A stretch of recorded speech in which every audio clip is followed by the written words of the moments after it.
My jaw just hit the floor. After reading through President Obama's laundry list of radical anti-gun initiatives, it's clear that the gun grabbers are going for broke. The Feinstein gun ban, combined with the coming war over the United Nations' so-called Small Arms Treaty, could mean what I can only describe as the effective end of the Second Amendment in America. This is Congressman Thomas Massie from Kentucky with an urgent message.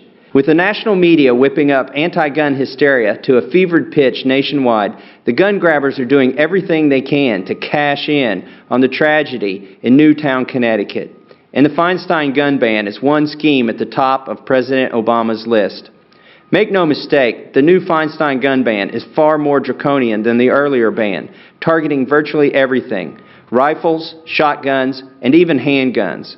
Worse, it will likely not include grandfather clauses, and the gun grabbers might even go for outright confiscation. As Senator Feinstein said, admitting her ultimate goal, quote, "Mr. and Mrs. America, turn them all in," unquote. And if that's not bad enough, the United Nations is finalizing their radical Small Arms Treaty right now, setting the stage for a full U.S. Senate ratification showdown right on the Feinstein ban's heels. The gun grabbers have successfully kept many of the details of the treaty under wraps for now. But looking at previous attempts by the UN to pass global gun control, it's a safe bet the UN is working to force the U.S. to enact tougher licensing requirements, making law-abiding Americans cut through even more bureaucratic red tape just to own a firearm legally. Confiscate and destroy all unauthorized civilian firearms. All firearms owned by the government are excluded, of course. Ban the trade, sale, and private ownership of all semi-automatic weapons. Create an international gun registry,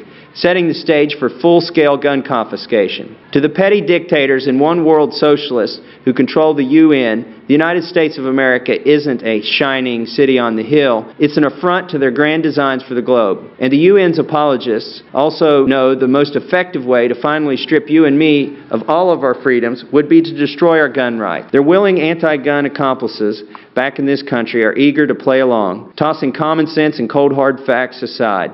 But the truth is, increasing gun sales in America have led to an overall drop in violent crime. The same is true all over the world. Studies show countries with low rates of civilian firearms ownership are the most violent. Countries with high rates of civilian firearms ownership are the safest. Just look to nearby Mexico if you want to see an example of the gun grabbers' idea of utopia. Their gun laws are so strict, there's only one gun shop in the entire country. Drug gangs effectively rule large areas, and many places in Mexico are cesspools of violence and murder. President Obama's adopted hometown of Chicago, a city infamous for its draconian gun laws, is hardly any better. That's why I've agreed to help the National Association for Gun Rights fight back to stop the assaults on our gun rights and to help lead the fight against the gun grabbers. The National Association for Gun Rights is tough. They're principled.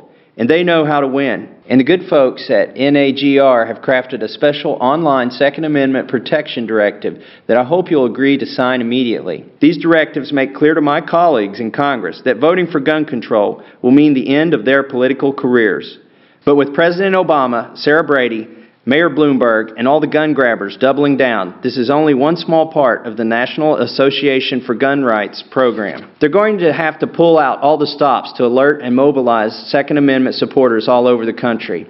In fact, in just the next 2 weeks, they're hoping to contact over 14 million pro-gun Americans through mail and email from all over the country to turn up the heat on Congress. And if they can raise the resources, the National Association for Gun Rights will also launch hard-hitting internet, radio, and TV ads. This entire program combined is exactly what's necessary to win this fight. But none of this can happen without the support of good folks like you. So I hope you'll agree to make a generous contribution of $50 or $35 to the National Association for Gun Rights. Every dollar will be put to immediate use. The stakes could hardly be any higher. Without your support, I'm afraid we could be heading straight for a gun control nightmare. So please agree to sign and return your emergency Second Amendment protection directive and make your most generous contribution of $50 or $35 to the National Association for Gun Rights today.